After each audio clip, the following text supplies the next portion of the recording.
Okay. أعوذ بالله من الشيطان الرجيم بسم الله الرحمن الرحيم نحمده ونصلي على رسوله الكريم. We are doing zikr bi ayatillah, and in that connection we had selected a group of ayat which tell us that these were the items on the agenda and they continue to remain on the agenda to bring the mankind from the shadows of darkness of the ancient times to the modern times, to the modernity. That is the way the Quran wants to bring us to the modernity and to the enlightenment. And in that connection, we had selected a group of ayat which pertain to family. And within that, we are focusing on matters relating to marriage, talaq, and other related aspects of these topics. So in that connection, we have discussed a couple of aspects of these ayat, that the civilizations were destroyed if their family unit, which is the constituting block of the civilization or the society, was disturbed. And then they were taken into account, and a very serious account was taken, and people had to face uh, punishment as a consequence. That is, they saw a lot of trouble, difficulties, wars, and the destruction of their own civilization. They all experienced on this earth, in this life, because of their own actions. And Allah subhanahu wa ta'ala has, in this connection, given many examples and made it very clear in other ayat also, which are not group of these ayat. But for example, if we refer to one of a set of these ayat, 1 to 15 of Surah 15, there again Allah subhanahu wa ta'ala says that when they were destroyed, from those civilizations, when they were destroyed, it was not something secret which came upon them, as we usually think that something happened and fell from the skies or from the heavens. Now, something happened like that. But the signs were there. Allah subhanahu wa ta'ala is telling that it was very well written on the wall. It was written on the wall. It was very obvious. Wama alakna, we did not kill them, we did not destroy them. Min kariyatin, those generations. Illa wallaha kitabum ma'lum. It was manifestly written clearly for them. They could read in the history, they could read it in the natural history, they could find the signs in the archaeology, they could see in their systems, their legal systems and the laws which were given to them. Kitabam Malum. It was very clearly, as we say in today's language, that it is written on the wall. It was written on the wall. It was very clearly written. And it's not that some generations were given progress. Now they were developed without recourse to the historical process, that some civilizations came randomly at some time and some civilizations came randomly at some time. No, it is through the interaction. And then Allah subhanahu wa ta'ala says that when they were warned, when they were pointed out that you are doing wrong, and zikr was sent to them. Wakalu ya ayyuhallazi nazala alayhi zikr innaka la majnoon. The prophet, any prophet who brought this zikr to them, they called him Majnoon. It is easy, though good, though very good, though required, it's very good just to perform verbal zikr, oral zikr on a bead, on a rosary. But zikr bi ayatillah demands action, it demands conduct, it demands to follow, it demands tartil, it demands tilawat, it demands to follow up. And that is why the person who gave them this zikr, they always called him Majnoon. They would refuse to listen to him.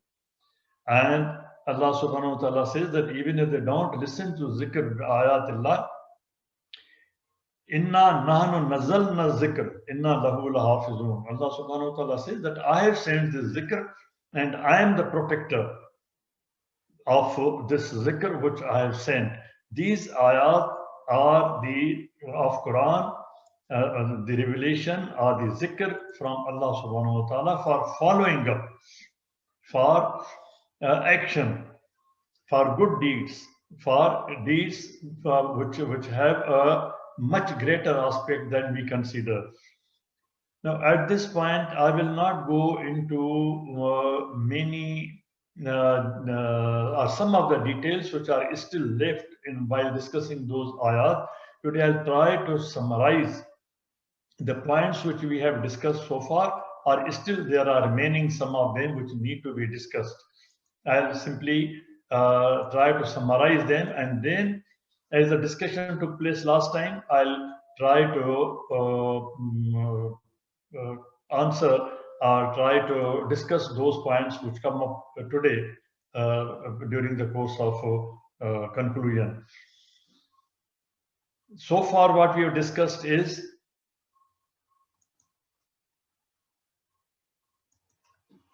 husband can conclude, husband can process 3 divorces. Husband can conclude maximum 3 divorces. And after 1 or 2 divorces which have been concluded or which are in the process, he can take back his divorcee.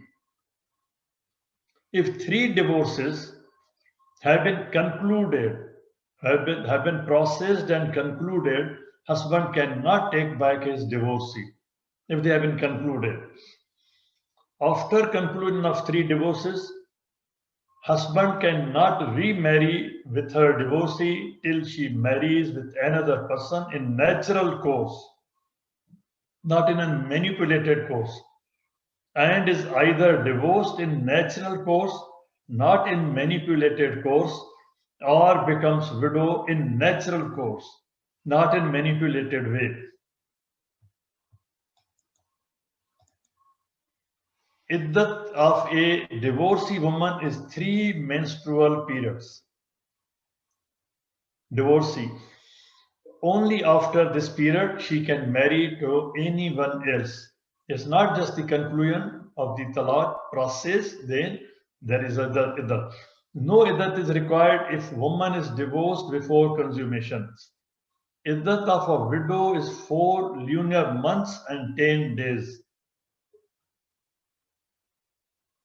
Iddat of a pregnant widow or divorced woman is the period till she delivers the child. Iddat of old woman is 3 lunar months if she is no more menstruating. Now these points are given in different ayat, and during the course of discussion I have cursorily referred to these ayat. Here I am just giving the summary of what points we have discussed so far. Do not divorce a woman during her menstrual periods, that is, when she is in a stressful situation, because this situation has been called azab. Woman can be divorced during pregnancy, as already stated. After divorce, the woman should be kept honorably, with kindness and generosity. These are the translations of the words which have been used. In her husband's home, where she was living, till the end of iddat, or as the circumstances warrant. If the circumstances warrant that she has no shelter, she will continue to live there even after iddat for life, or till she remarries, or till she arranges these things. But the responsibility again for making these arrangements during the iddat hinna, during the given period of their iddat, because the period varies. During that period, it is the responsibility of the husband that he arranges for the shelter of the divorcee and children if he has. And because the Quran very clear says, Matta'uhunna.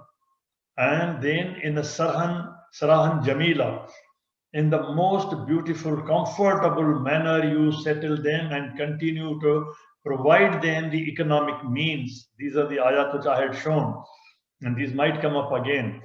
The divorce process should be witnessed. All this process should be witnessed, not just that they should witness the 3 words being heard, being spoken, the talaq, talaq, talaq.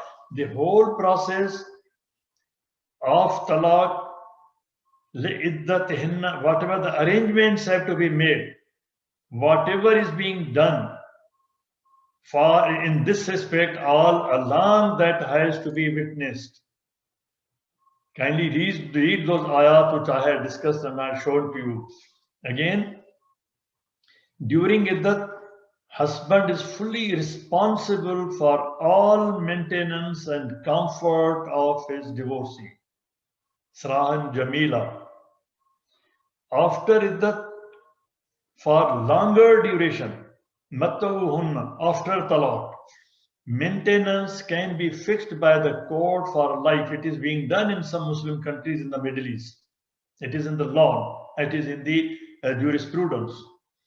If divorcee is pregnant, the man is responsible for all maintenance, comfort, Sarahan Jamila, health care, maternity, delivery, all expenses of the child, including suckling, nutrition, and etc.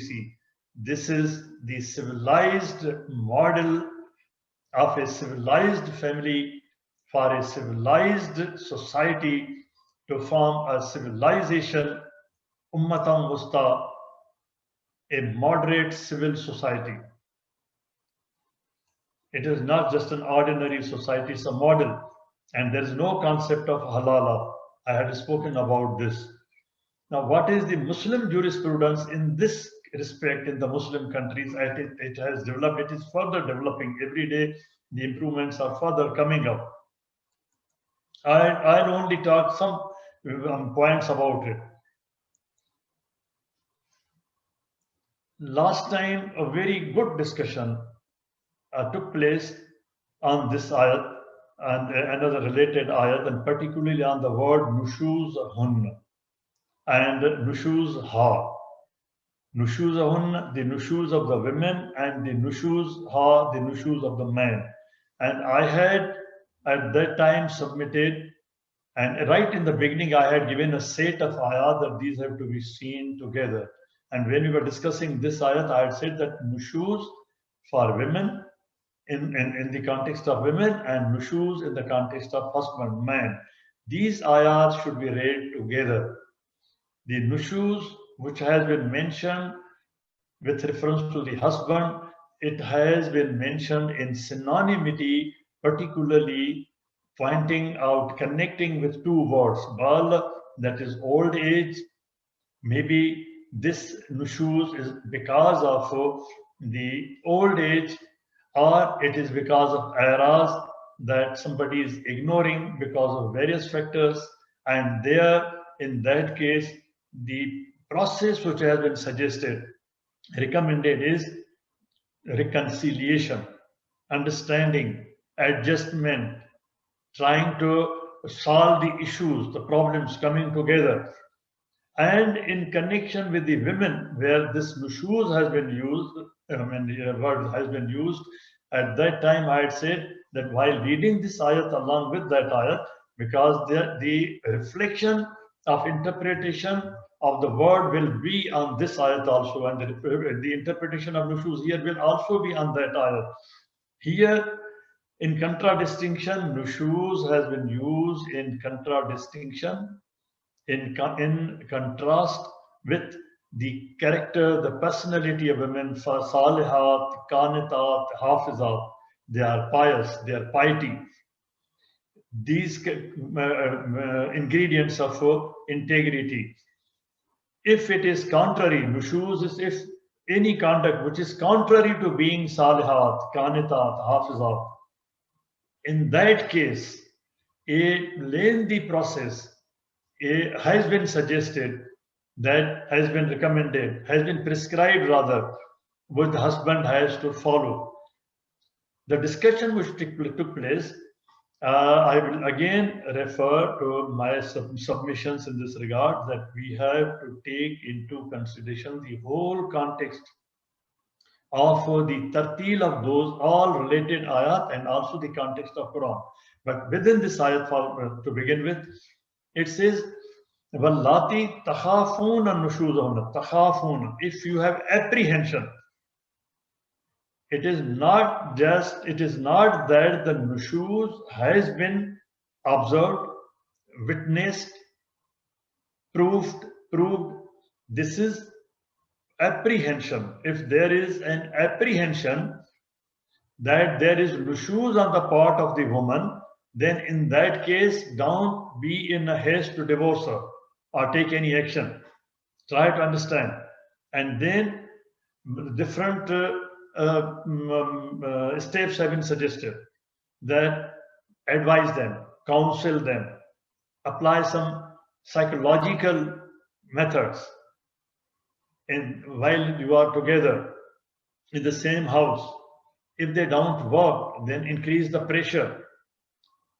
Zarbuhunna.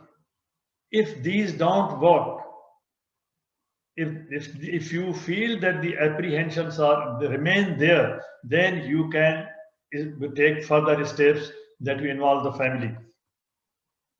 This is on the basis of the apprehension. It has not yet been witnessed. There are different ayat which deal with the different aspects of nushuz. Now here I am translating nushuz in generic terms. It is the open immoral rebellion. When your apprehension comes to the stage that you feel, when somebody feels that now it's no more an apprehension, but now we are going for breakup or something else, then there are different ayat which deal with that subject. For example, if somebody has it's not only apprehension, but someone has observed, witnessed. In that case, if he has 4 witnesses, eyewitnesses, in that case, it is a case of had. It is not then the case which has to be dealt with ordinarily through counseling or mediation. It is a case for had. Or if it has been witnessed, it has gone beyond apprehension. It has been witnessed, but there are no 4 eyewitnesses. Then there is liam. Then different provision of the law is attracted. Different clauses attracted. So, but while discussing this, for example, someone said that when there's a nushuz on the part of the woman, how can she be tolerated? And then this process of wise and counseling can be, adopted by the husband. Yes, because there are other ayat which deal with the different situations. Here, he is dealing with the apprehension. Takhafun nushuzahunna. Then we come to, I'm leaving the discussion for the time being on this ayat here. Now we are entering the second part. From ayat 34, we are coming to 35 in Surah An-Nisa, where it says that when this apprehension, takhafun, when this apprehension creates yet another apprehension, in khiftum shikak, now your counseling has failed, all psychological methods have failed, all pressures have failed, the family may also fail. In that case, when there is an apprehension, khiftum, when there is an apprehension of breakup, shikak. Now this word is very important here to understand. It means this process can continue from from counseling to psychological methods, to pressures, to family intervention in one process, as long as it remains apprehension of nushuz and it has not yet converted into apprehension of breakup. If there is apprehension of breakup, khiftum shikak, then this word wa is not is not only and, it has the meaning of but, which means the law has provided here a flexibility that if you feel now you have an apprehension that there is going to be breakup, in that case, leave that everything. But if you have apprehension of breakup, then you can straight away go to the family arbitration, to the committee, that now you decide the matter. Now here it is not just a committee for reconciliation. The wording is very important. There is another aspect in this part of the there is a great wisdom in every word of Quran. The discussion took place last time has brought me back to go into details. Otherwise, I had not gone into those details. Here, some third party is introduced. Not only husband and wife, not only the ahlahum, not only the two families, but there is yet another party which has been introduced by Allah subhanahu wa ta'ala.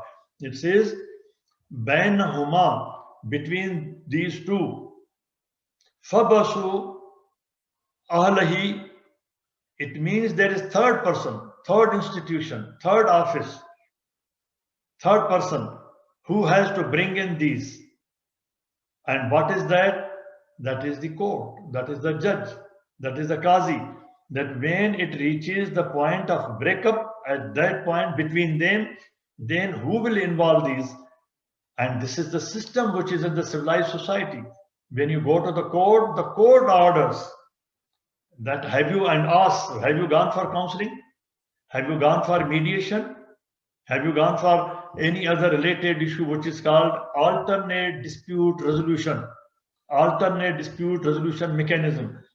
That office or institution or person or the organ of the society asks and brings in, for asu, it brings in hakman. Not here word hakam has been used. The same word hakam has been used when two brothers extend the jurisdiction to Dawud alayhi salam. That Allah subhanahu wa ta'ala tells him that I have made you sovereign and you decide the case under the sovereign law of the land. Arzan, Allah subhanahu wa ta'ala says that I have made you Khalifatul Ard. So you decide it according to the law of the land. And here, Hakaman has a much broader context and meaning. It is much more than jury. It is much more than arbitrator. It is much more than mediator. It is much more than reconciliator. And it is much more than counselor. These are all legal terms and these are different roles. We have to understand this. Allah subhanahu wa ta'ala is extending jurisdiction now through the court so that it has a binding effect. It can be enforced under the law. When they give a recommendation, the court considers it, gives it weight, lot of weight. They may ask for counseling, a different process. This hakam, team of hakam, can go for counseling. If they don't agree, they don't mend their ways, they can try to reconcile. It's a different methodology. If they don't reconcile, they can go for mediation, for settlement of the matters pertaining to children, to the property, to other things, the consequences of the divorce and all other things. And they can go a bit further as arbitrator. Arbitrator's decision is binding. All other committees' decisions are not binding, but the decision of the arbitrator is binding under the law. But here, Hakam has been given all these roles from the Ahl and from the both sides. And third party is watching because they have brought in Fabasu. So we have to analyze these ayat, even if it takes time, because these are very important ingredients of the civilization and particularly for the family. If the earlier process has failed, or if you have a further apprehension, then but if you feel shikak, break up, then you can go to this process directly, even directly, or you can go through steps. And when you come to this stage that there is an apprehension of breakup, you adopt this process. When people come there and they ask, sometimes here the issue is when the people come for counseling, my role is only counseling. I can't go into other aspects, but they raise questions and try to understand, try to ask. Particularly male, they raise the issue that I will go back in my country and I will divorce her. And there she will have no voice, for example. Now the laws in the Muslim country, now we are discussing the jurisprudence as it is developing in the Muslim countries. Back home also. There also the law is that although normally under the law it is the residence of the defendant against whom the case is lodged, the case is heard in that jurisdiction where the residence of the defendant is. But here, if the man goes for restitution of conjugal rights, if the man goes for talaq, man goes for anything to the court will not hear that case in the jurisdiction where the husband is living. They will transfer it to transfer the case to the court of jurisdiction where the woman is residing in those circumstances. And these are decisions of Supreme Courts of these countries. Whatever language here I have produced, it is just a brief excerpt or some pieces from those decisions. If the husband is imprisoned for a specific period, in certain countries it is 7 years, in some countries it is 4 years, it is different. If the husband is imprisoned, then that gives right to the woman, to the wife, to claim khula, to claim talaq, to go for dissolution of marriage. These are different ways, and there are different implications. If she goes for dissolution of marriage, annulment of marriage, there's a different consequence. If she goes for talaq, there is a different consequence, and if she goes for khula, there's a different consequence. But this situation grants her certain rights to go for any of those reliefs. Sorry. Rights versus obligations. We usually use the word conjugal rights, rights of man over woman. We usually use this, conjugal rights. But isn't there any conjugal responsibility? You read the fiqh of which we have developed, the fatwa.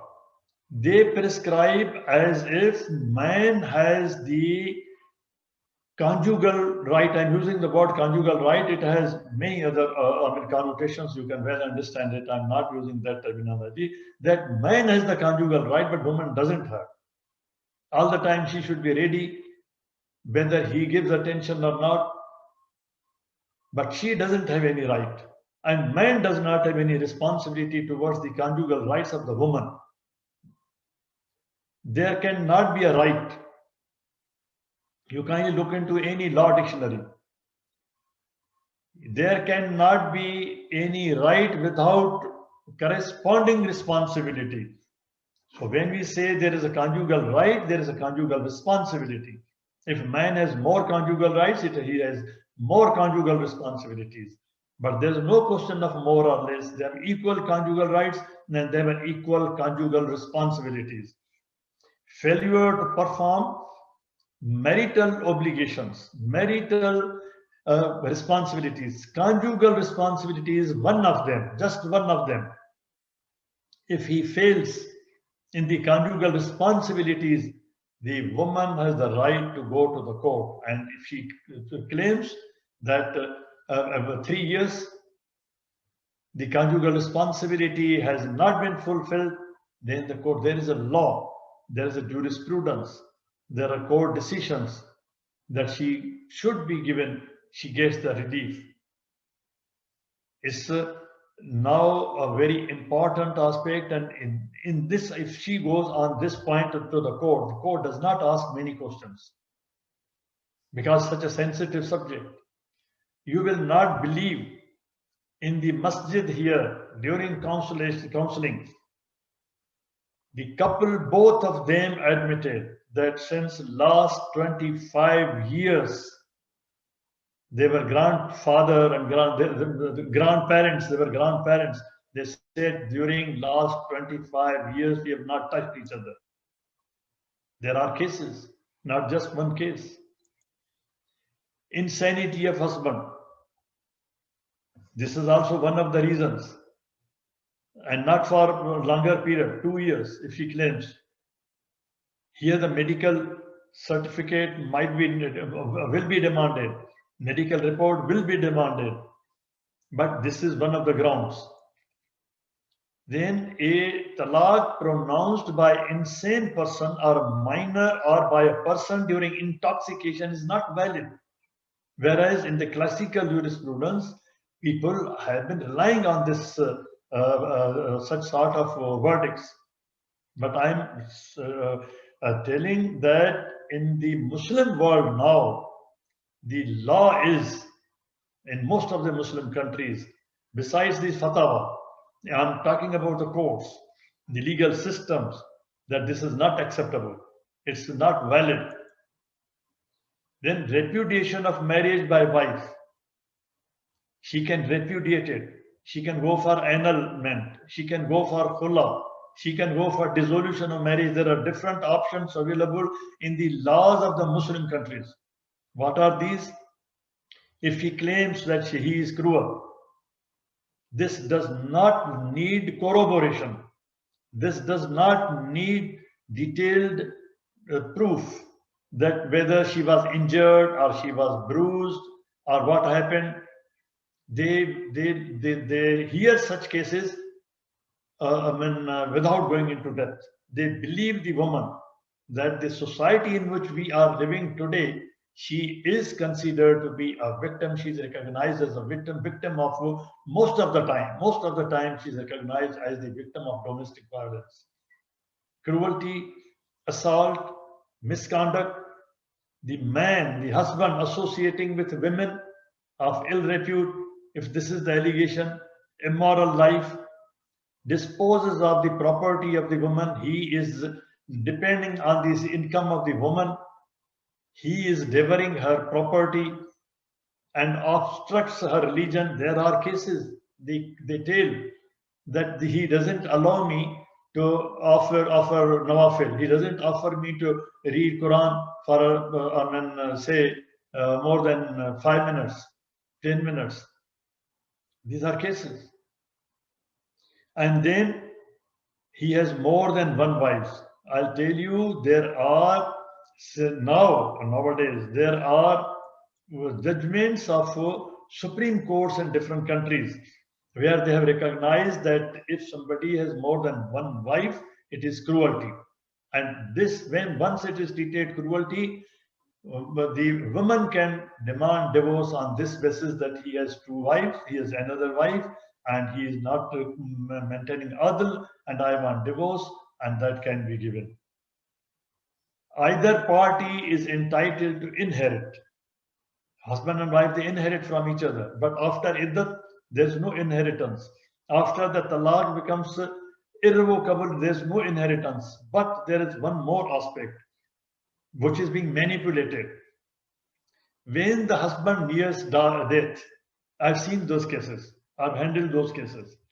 The husband is terminally ill. He's going to die. At that time, the cruel families, members of the families, in certain cases, they manipulate and they get a divorce, written, oral, or in whatever manner they can manage, that the husband has divorced the woman, her wife, so that she does not get the share in the property. They do this particularly with the woman who has no children. But even when she has children, this is happening in some cases, though in lesser number. The courts have decided if the divorce is pronounced during the husband's death illness, marz al-maut, when he is terminally ill, at that time, if the divorce has been given, it is not acceptable under the law. Law doesn't accept it. It is rejected. So this is very important aspect, that it's not acceptable. Now, what is the point of time of talaq which affects inheritance? Point of time, as I said, when it becomes irrevocable. But when it becomes irrevocable in different types of talaq, talaq ahsan, talaq hasan, talaq bidai, I will explain that also. In case of talaq ahsan, the point of time is the expiry of the iddat.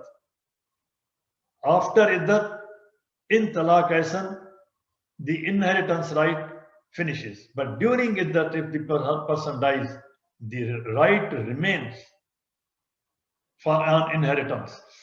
Talaq hasan, the point of time is the third pronouncement. As soon as I say the third time talaq, then the fuqaha hold that the inheritance, the claim for inheritance is also over. They don't wait for the iddat. Then talaq bidai, the point of time is when talaq is pronounced. It is pronounced, it is over. 3 talaqs pronouncements together, but in the talaq hasan, it is after every tohar period. So these are technical issues, but people don't take into consideration. These cases come to the court, and sometimes they manipulate them. When point of time of talaq is very important. Point of death is very important. It is the point, it is the second, it is the minute of the time. For inheritance purposes, I'm repeating. The point of time in talaq and point of time of death. These are 2 important points. Cohabitation becomes unlawful after divorce has been given. They cannot live together. But you have seen the ayah where Allah subhanahu wa ta'ala says that you have given talaq, don't throw them out from the home.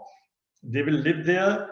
You can take them back. You can make ruju if the talaq is not irrevocable. What does this mean? It means that if during the process, talaq is the process. It is not just saying talaq and it is talaq. It means it is a process. In the cohabitation, living together, not to expel her from the home, it becomes applicable only after the procedure and the conditions and the validity and effectivity of the talaq has been observed.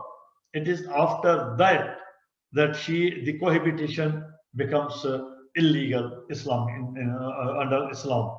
Before that, it's not prohibited. She can live there as long as the talaq is revocable.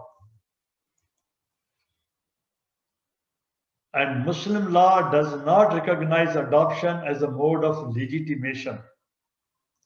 The main cause of the civilizations nowadays in the world, even advanced civilizations, are going through the process of decay, deterioration, decadence, because of this aspect. Adoption has encouraged surrogacy. It has affected the laws of inheritance. It has affected the family bond. It has dissolved the fabric of the society. If you like, we can discuss this topic. It's very important. Adoption is the basis on which the surrogacy is taking a stand. It's growing. It's very important to understand this topic. I have discussed this in my book, Surrogacy. There it is discussed to some extent. If there is anything which is against the public policy, the declared policy, Quran uses the word urf, maruf, kitabam malum, which is a public policy, announced policy, declared policy. At many places you see Allah subhanahu wa ta'ala tells the Prophet, declare it. It becomes a public policy when the Prophet declared, when the Quran declares public policy. Anything which is contracted in the Nikahnama as a marriage contract which is against the public policy is void. It's not acceptable. But you will find that in many cases, the husbands particularly, or in some cases now, women also, they are prescribing the conditions which are totally against the public policy of Islam. For example, I'll give some example when we come to that point. For example, living apart from each other. In some countries, wealthy countries, Muslim countries, wealthy Muslim countries, those wealthy individuals, they are marrying within the country or outside the country and keeping their women separate, not disclosing, not telling, not declaring, and they are hiding this fact. This is all illegal against the public policy of Islam. This is cruelty. The grounds are the grounds which I have mentioned. They are independent of each other. In Muslim countries, all these grounds are independent. It's not necessary that the woman or the man brings all these grounds together. They can bring any ground separately, and on one ground the talaq can take place. As I said, I have shown this separately, and there are different decisions of Supreme Courts. Taking a second wife is material for consideration. If the woman complains, if the woman first wife comes with a complaint, then that is a material complaint, substantial complaint in itself as a cruelty to the first wife. It is now recognized, besides domestic violence, the cruelty of domestic violence, this is recognized as a cruelty to the wife if it has been done without her consent and there is no other. It doesn't say that if somebody has a second wife, it is cruelty. No, it says it is material for consideration. It is very important for consideration for the judge to make a judgment and give a judgment on that aspect. And restitution of conjugal rights. People go to the court, man goes to the court, husband goes to the court. Usually you take 99.99% of the petitions, application, you will find the words conjugal rights, conjugal rights. Nowhere they say conjugal responsibilities. Therefore, the courts have decided that whenever any case comes for conjugal rights, any party claiming conjugal rights, understand it, consider it, examine it, and make your decision not lightly, deeply, and see whether it is a case of failure of conjugal responsibilities or it is just a claim of conjugal rights. Muslim world in the jurisprudence is being refined. Now, wife's evidence regarding cruelty does not require corroboration. There I said that cruelty is one of the grounds for divorce. Now, when she comes with this allegation, she is not asked to show any evidence. Her word is believed. In the West also, but now in the Muslim jurisprudence also, her word is being believed because she is increasingly recognized as the victim of this violence. Whenever she claims that her life is unsafe, this claim without corroboration, if she says that her life is unsafe, she cannot be compelled to live with her husband. This is now law. I'm just warning, I'm just telling. You can kindly go into your country and you go into your own jurisprudence and your law. But these are the decisions of some of the Supreme Courts. Agreement before marriage. That the wife should be at liberty to live with her parents after marriage is void. People are becoming clever. They are doing some cleverness. They marry second wife, they don't declare, and they allow her to live with her parents, or they allow her to live separately. This is why declaration is now recognized as one of the important ingredients for holding the nikah legally acceptable. It is to be registered and it has to be declared. The Prophet, peace be upon him, declared even in the battlefield. So it is not just the secret registration in the court or secret registration in the registrar's office. It is a declaration. Here the important point is who should know in this declaration. The first right to know in this declaration is the first wife. She should know that my husband has a second wife. It is her first right to know the declaration that my husband has a second wife, is taking a second wife, even before that. False charge of adultery, in that case, again, she can claim, she can go for divorce. But as I've said, that when there's a charge of adultery, then ayat, instead of ayat 34 and 35, ayat of liyan will apply.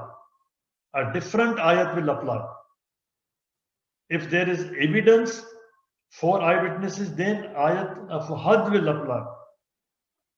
All these ayat have to be considered and discussed together. Entries in Nikah Nama, as I had mentioned earlier also in some other lecture, that if there is any entry in the Nikah Nama about property, she doesn't need a separate sale deed. She doesn't need a separate power of attorney. On the basis of that, the transfer of property, the title can be transferred. But it has to be transferred. Mere mention in the Nikah Nama does not give her the transfer. It entitles her. Legally, it gives her authority. So she must go to the title company. She must go to the court. She must go to the registration office to get it registered. Because Nikah Nama has given her the authority as a contract to get it transferred. So she must get it transferred. In many cases, when they come to the court, we have seen that husbands don't give the copy of Nikah Nama to the women, illiterate women, rural women, no education, ignorance. In that case, even if the person who has solemnized the marriage and the witnesses who were there, particularly those who say that they had witnessed that Nikah Nama, they had put their signature on that Nikah Nama, their thumb impression on the Nikah Nama, they come to the court and testify, even then the claim of the woman is accepted and the property is transferred in her name, the title is given to her. It can be oral, it can be written. It is in case of oral that the registrar of Nikah, the Imam who had performed this, solemnized this Nikah, is called, and the other witnesses are also called. And the words are to be expressed. Now, alimony continues till she is informed of the divorce. I had shown you in one of the slides earlier that in Saudi Arabia, only in 2019, January, the court decided that the woman must be informed by the court that she has been divorced. Otherwise, they were not being informed. Till she is informed. For example, 10 years have taken. I had shown you the case in Israel, 11 years. And in Muslim words, you go and you cannot find any punishment for the person who has delayed the case of talaq for 30 years. But in some countries now, these laws are coming up.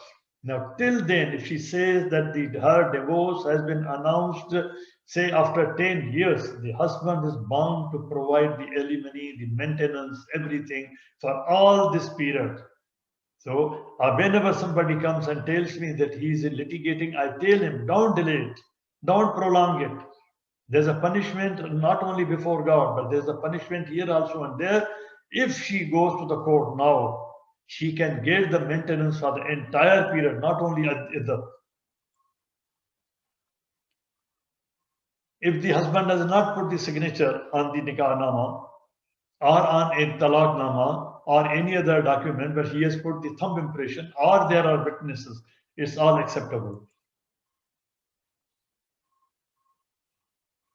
Where dissolution of marriage, dissolution is a technical term, is a separate thing. For example, if the dissolution is has taken place on the basis of cruelty, not as khula. On the basis of cruelty, the dissolution has taken place. Where dissolution of marriage was effected by mutual consent, talaq notice and these procedures are not necessary. They don't have to go through the processes which I've explained earlier. Now, I had said that I'll explain talaq ahsan, talaq hasan, talaq bidai. What is talaq ahsan?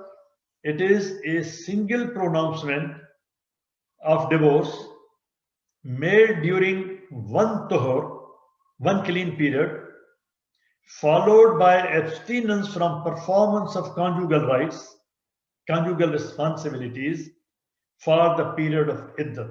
This is called talaq ihsan. But where the marriage has not been consummated, or the woman has passed the menopause, then in that case, this may not be required. Otherwise, this period during the single pronouncement of divorce made during one period followed by abstinence from the performance of conjugal responsibilities for the period of iddah. It will become effective. And then in case of talaq hasan, 3 pronouncements made during successive tuhurs, one after the other, separately, each month, say, no conjugal rites performed during any of 3 tuhurs. And then bidai, 3 pronouncements made during a single tuhur at a time, in one sentence or in separate sentences. This is fiqh. This is called, that is why it is called bidat. The ahsan which we discussed is called sunnah, according to Quran and Sunnah. This is bidat. Why this was allowed by Hazrat Umar radiallahu anhu. Now the society has become so changed, and by the time it has changed to such an extent that people are using it cruelly. When the life of the wife is in danger and she can no more live there, she's a threat to her life and she has to be separated, then even through 3 pronouncements made in one sentence are acceptable and she can be saved, so that she is saved. This is an exception. This has been provided as a ventilation for the grievance to save her. But now it is being used as the main talaq rather than the talaq sunnah. Talaq sunnah is the main talaq. This is just an exception where there is threat to her life. It is not possible that she can be left alone there and her life is in danger. Until a talaq becomes irrevocable, not just one pronouncement or 3 pronouncements. That is not material. The material point is irrevocability. Until the talaq becomes irrevocable, the husband has the option to revoke it, which may be done either expressly or implied. He can make a ruju or he can say verbally. Delegation of power of talaq, she can be given. Woman can be delegated the power of talaq. In England, one case came. Therefore, I had to go into the law and see this case, how it happens in England.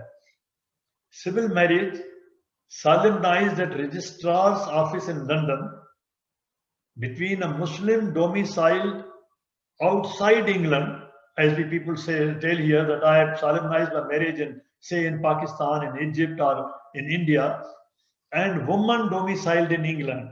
Woman is domiciled in England. Our Shariat court also handled such a case, cannot be dissolved. This is important to understand. Cannot be dissolved by husband just by saying talaq, talaq, talaq. Handing to a wife a talaq nama. No, he has to go to the court. The court will decide. The procedure will be followed. The law of the land will be followed. Same is the case in America. Same is the case in Europe. But people are still under the wrong impression that even in these countries, if they say talaq, talaq, talaq, it is talaq. The law does not accept it. This is a Supreme Court decision, which I'm quoting here, placing before you. After this, next time, inshallah, Allah willing, Allah may help us. I will try to discuss khula with you. And with this, I end today's lecture. Subhana rabbika rabbil izzat amma yasifun wa salamun ala al-mursaleen walhamdulillahi rabbil alamin. اللهم صل وسلم وبارك على سيدنا محمد وعلى آله وصحبه. اللهم اهدنا فيمن هديت وعافنا فيمن عافيت وتولنا فيمن توليت وبارك اللهم لنا فيما أعطيت وقنا واصرف عنا شر ما قضيت فإنك يا ربنا تقضي بالحق ولا يقضى عليك. اللهم ادخلنا برحمتك في عبادك الصالحين. اللهم اخرجنا من ظلمات الجهل والوهم إلى أنوار العلم. اللهم علمنا ما ينفعنا وانفعنا بما علمتنا وزدنا علما. اللهم اجعلنا ممن يستمعون القول فيتبعون أحسنه. اللهم اكفنا بحلالك عن حرامك وبطاعتك عن معصيتك وبفضلك عن من سواك. اللهم بفضلك ورحمتك على كلمة الحق والدين. اللهم انصر الإسلام وعز المسلمين يا أكرم الأكرمين. Oh Allah, spread your mercy upon us, shower us with your blessings, increase our knowledge, grant us forgiveness, and reward us with the company of the prophets in the Firdaus al-A'la. Oh Allah, forgive our parents, grant them your mercy, make their graves a garden from heaven, and grant them the Firdaus al-A'la. Oh Allah, we have friends and relatives who have passed away. Oh Allah, forgive them, grant them your mercy, and make their graves a garden from heaven, and grant them the Firdaus al-A'la. Oh Allah, remedy our sick and grant them full and speedy recovery. Oh Allah, grant our son Maraj and the wife of brother Anis and all our sick relatives and friends speedy and full recovery. Oh Allah, you alone is the ultimate cure. There is no cure but yours. Oh Allah, grant them a cure that leaves nothing of injury or ailment. Oh Allah, guide our children, protect them and make them righteous.